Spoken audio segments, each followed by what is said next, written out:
제거됐던 거죠. 네, 한국의 대다수의 재벌들은 어떻습니까?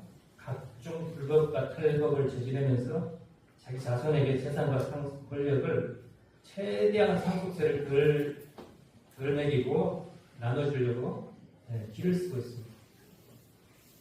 10살도 안 된 손주들에게 100억대가 넘는 주식을 물려주는 재벌도 있고, 그러다 보니까 한 10년 좀 된 것 같은데요. 대한항공 부사장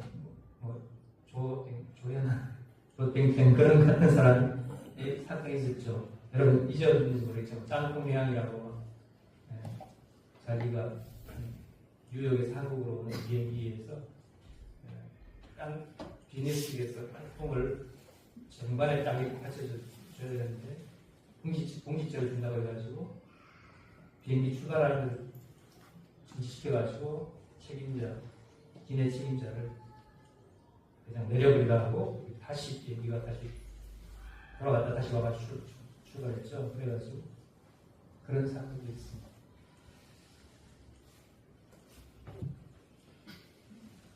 정말 어떤 그 고통과 노력이 없이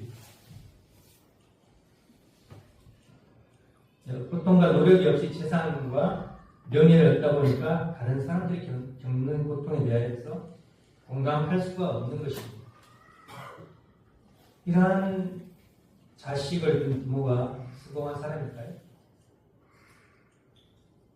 또 이렇게 부모로부터 대물림 받은 그런 재산과 권력으로 갑질하는 사람이 수고한 사람일까요?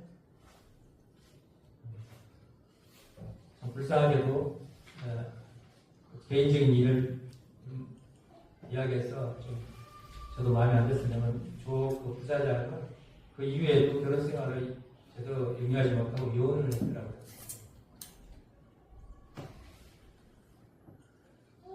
그럼 무엇이 성공의 조건이냐 하는 질문은 우리의 죽음 앞에서 무엇이 가장 귀한 것인가를 생각해보면 알 수 있습니다. 나의 죽음 앞에서 돈이 가장 귀한가요? 아니면 권력이 가장 귀한가요? 아니면 건강이 가장 귀한가요? 아니면 지식이 가장 귀한가요? 다 아니죠. 이 모든 것은 죽음 앞에서 아무런 가치가 없는 것입니다. 죽음 앞에서 가장 귀한 것은 하늘 부모님 앞에 내놓을 그런 선한 실적입니다. 실적. 위에서 산 실적. 사랑하는 실적입니다. 우리 가정교회 식구들이 세상에서 성공의 기준에 맞추려고 하면 그 사람은 실패한 사람이 되고 맙니다. 하늘 부모님이 인정하시는 성공을 위해서는 하늘 부모님의 말씀을 중심한 성공이 되어야 합니다. 우리 신앙인들의 성공은 하늘 부모님, 참 부모님과 얼마나 일심일체, 일념일화가 되고 심정일체가 되었느냐에 달려있는 것입니다.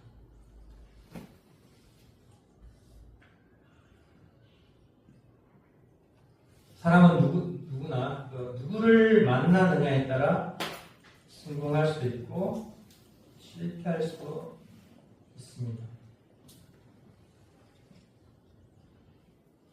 그러니까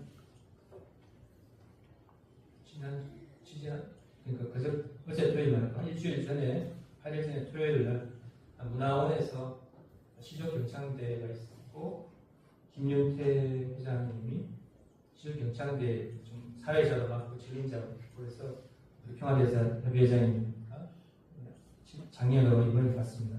근데 그 문화원장님께서 가실 때마다 물어보면 우리 저하고가 그날 그 식사하면서 저하고 앞에 앉아가지고 이야기를 하게 되는데 그 우리 초대 우리 경남 교장 이런 분이 어떻게 생각해요?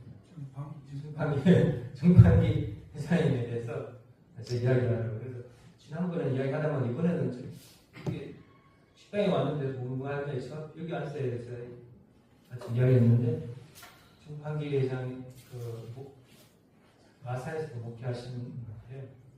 그래서 그때 자기하고 많은 교감이 있었고 자기가 교회를 그때 좀 다녔으면 아마 박헌도 회장님보다 자기가 더 선배가 됐을 거라고 하면서 하고 네, 그런 만남이 자기 어떤 잘 아는 후배가 정판기 우리 목사님, 물론 목사님 서울에 계시는데 그분을 좀 만나게 해달라 해가지고 주변에서 만나게 됐더니만 그 후배가 싱크대를 하는 사람인데 싱크대 사업을 하는 사람인데 일성변선에 납품하게 해달라고 정판기 물론 목사님도 이야기하는 정판기 물론 목사님 자기 명함을 한 장 주면서 이 사람 찾아가서 내가 왔다고 이야기하면 됐더라고 하니까 정판기 회장님 소개로 만나가지고 일성변선에 싱크대를 납품하게 돼가지고 싱크대 공장 회사 거의 차리고 엄청나게 자사게 부자였다. 그 사람 사업이 잘 됐다고 하네. 네, 그래서 누구를 만나느냐에 따라서 어떻게 보면 세상에서는 성공할 수도 있고 실패할 수도 있다고 하는 것이죠. 네, 그러나 결코 실패하지 않는 유일한 길은 하늘 본인을 만나서 하나님의 뜻에 맞게 사는 것입니다. 그렇게 잘 될 수도 있지만 때에 따라서는 그 사람을 만나지 않았어야 되는데 그 사람을 만나서 내가 쫄딱 이렇게 될 수도 있죠. 하지만 하늘 부모님을 만나서 하나님 부모님 뜻에 맞게 사는 데 있어서는 실패가 없다는 거죠.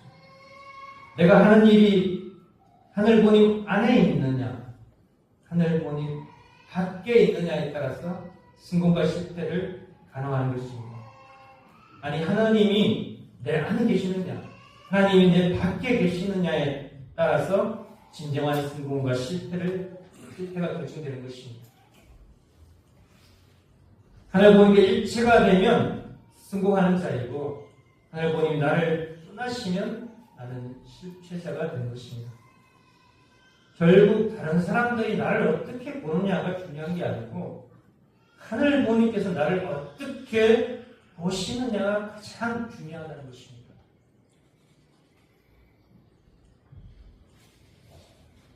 성경에서 기독교인을 정말 핍박을 했던 기독교인들을 쫓아가서 잡아서 죽였던 그런 일을 그 사람이 뭔지 아십니까? 사울이죠. 사울이라는 그런 일이었어요. 그런데 그 사울이라는 사람이 결국은 어떻게 됐습니까? 성경 신약성경 27권 중에 13권을 저자가 사울. 근데 사울이 아니죠. 사울에서 사도 바울이 돼서 바뀌어가지고 신약성경의 거의 절반에 되는 27권 중에 13권을 사울이 저자가 된 것입니다. 그렇게 된 이유가 있죠. 그 사람은 다메섹 산상에서 예수의 음성을 들었기 때문에 예수의 음성을 듣고 그 사람이 그렇게 변하게 됐습니다. 또 고기 잡는 어부 시몬이라는 사람이 있었죠. 시몬은 사람이 어떻게 됐습니까? 예수의 3대 제자 중에 가장 중심적인 제자가 베드로죠. 지금 유럽에도 가장 큰 오래되고 전통적인 큰 성당 성 베드로 성당이죠. 그래서 어부 시몬이 성 베드로가 된 것은 바로 예수를 만났기 때문입니다.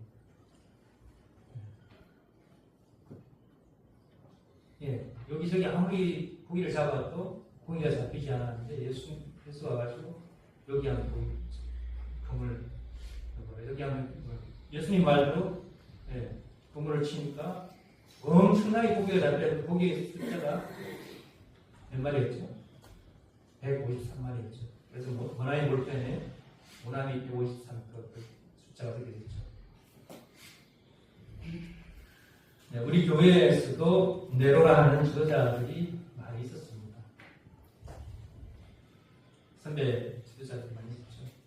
그런데 이 참 부모님을 만났기 때문에 어떻게 보면 세상이 우리를 보는 그런 위치까지 올라갔던 분들도 계십니다.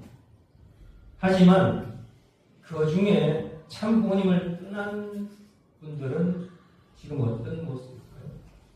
정말 안타깝죠. 우리 남한에서 제일 먼저 전도된 우리 순회사님, 부산에서 강혜실 순회사님, 정말 역사적인 분인데, 그분이 정말 약한 치매에 왔을 때 다른 단체에서 데리고 와가지고 그렇게 하는 바람에 그분이 성화지가 벌써 몇 년 됐습니다. 그분이 우리 떠나지 않았더라면, 우리 스님에 남아있었더라면 아마 세계 성화시가 있을 겁니다. 세계 성화시. 근데 어떻습니까? 우리 언제 성화시 했는지도 모르지 않습니까? 네. 너무나 안타까운 일이죠.